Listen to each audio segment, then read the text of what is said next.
From the Detroit Free Press, I'm Robin Chan with today's voice briefing. It's Tuesday, November 21st, 2023.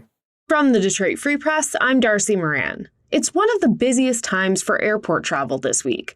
In fact, the Transportation Security Administration is projecting that Sunday will be its busiest travel day ever. But if you plan to be one of those travelers making their way through the airport, you might be surprised to find officials asking for a bit more data before you head on your way. TSA agents, border officials, and 2 airlines at Detroit Metro Airport are now asking flyers for their biometric data, in this case, a photo. It's facial recognition technology, and those deploying it say it helps with ease, speed, and security during processing. Privacy advocates aren't a fan, however.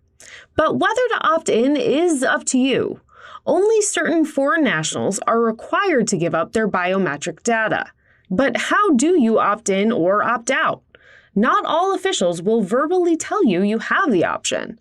To learn how to sign up for facial recognition at the airport or opt out, and to learn a bit more about the arguments for and against its use, be sure to check out freep.com. From music writer and critic Brian McCollum. Lauryn Hill and the Fugees have canceled tonight's scheduled Detroit show at Little Caesars Arena. Hill and her former band were set to hit town as part of her 25th anniversary tour celebrating her album, The Miseducation of Lauryn Hill. The tour launched in October. Detroit was among several cities added to the itinerary following the original tour announcement. No official reason has been provided yet for the LCA cancellation. Hill scratched a pair of concerts in late October, citing a vocal injury. Additional shows in California, Missouri, and Arizona have since been postponed or canceled. Fans holding tickets for the Detroit date can obtain refunds at their point of purchase. Refunds will be automatically applied for those who bought tickets online or by phone. For more on this story, you can search for Brian McCollum's article, Lauryn Hill, the Fugees, canceled Tuesday's show at Detroit's Little Caesars Arena, on Freep.com. I'm Andrew Burkle with the Free Press Sports Department. And even when Michigan football coach Jim Harbaugh isn't on the sidelines, he's still making headlines. In a somewhat awkward and unusual setup, Harbaugh is still holding his weekly media briefings, even though he's still serving the end of a 3-game suspension. That's because he's still allowed to coach 6 days a week. He just can't show up to the games on Saturday. So when Harbaugh met with the media on Monday, he got everyone's attention by reciting a quote from infamous TV coach Ted Lasso. Harbaugh said, quote, "The locker room is like your mom's bathing suit. You want it to be in one piece," using the metaphor to say that despite everything that's happened to the team this year, the group has really stayed together.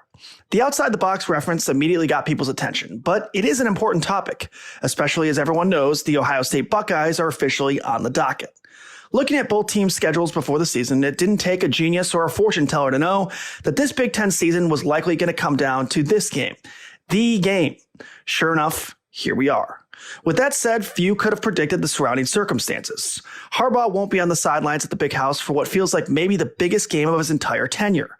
So far, that hasn't been a problem. The Wolverines are 5-0 without Harbaugh this season, but those teams weren't Ohio State. The Buckeyes have perhaps the top player in the entire country in Marvin Harrison Jr. The dude literally lives in the end zone and is virtually impossible to guard. Plus, like always, the Buckeyes have elite athletes all over the field. But after 2 straight losses to Michigan, all bets are off. Michigan's roster is more than capable of beating these Buckeyes, and the sports books actually have them as nearly a 4-point favorite. So as Michigan quarterback J.J. McCarthy said at his weekly media briefing, "We're finally here, huh? 11 games are done, countless practices in the books, and now we just have to wait and see how it plays out on the field." Find more from the Detroit Free Press on Freep.com. That's FREEP.com. Thanks for listening, and you'll hear more from us tomorrow.